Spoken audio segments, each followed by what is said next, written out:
guys bana banjye nizere ko mumeze neza. Ikintu kibazanye kuri iyi channel rwose ni ikintu gihambaye kuko ngiye kukwereka uburyo ki wakoresha data za MTN muri telefoni ya Airtel Imagine 4G. Ngiye kubikwereka rero, icyo usabwa weho ni ugukora subscribe, like, share na comment kuri iyi channel maze ubundi ibintu bikagenda neza. Uramanza ukurikire iyi video uyirebe mpaka irangiye kugira ngo ukurikire step by step.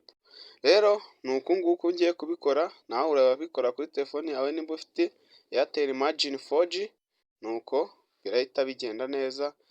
Hari abantu bagira ikibazo cyo guhabwa free data megabyte z'ubuntu kuri MTN bakabura uko bazikoresha.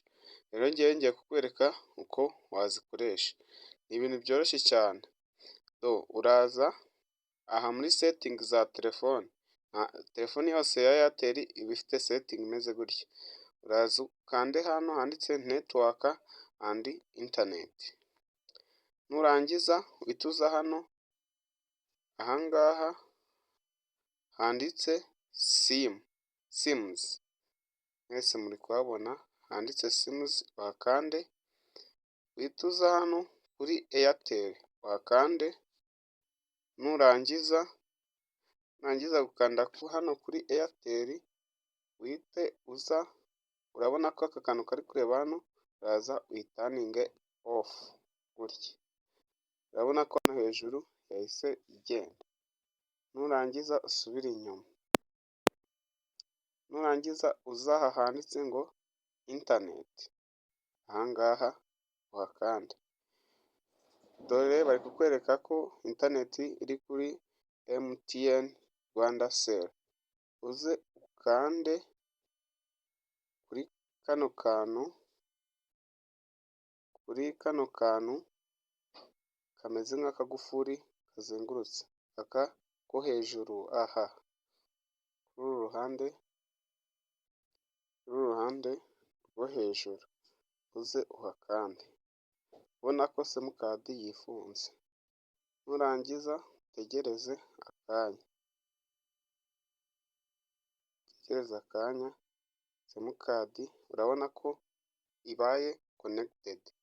Urabibona ibaye connected. Hejuru urabibona ko ibaye connected. Nurangiza usubire inyuma. Numara gusubira inyuma, reka mbereke ko ziri gukora. Uraza hano kuri YouTube. Dutegereze. Dutegereze. Urabona rwose ko video wazibona. Urabona match dore ngiyi ugakina. Urabona ko match uri kuyibona rwose. Ushatse wahita ugenda ukahita ko muri kubibona rwose video urayireba ukihagarika. Rero byari ibingibi. So my people, thank you for watching my video. Wibuke gukanda subscribe, like, share na comment. So ciao, tuzabonane muri video z'ubutaha. Kandi rwose nkaba mushishikariza kujya ureba izi video kuko aba ari video z'ubwenge. So thank you, ciao.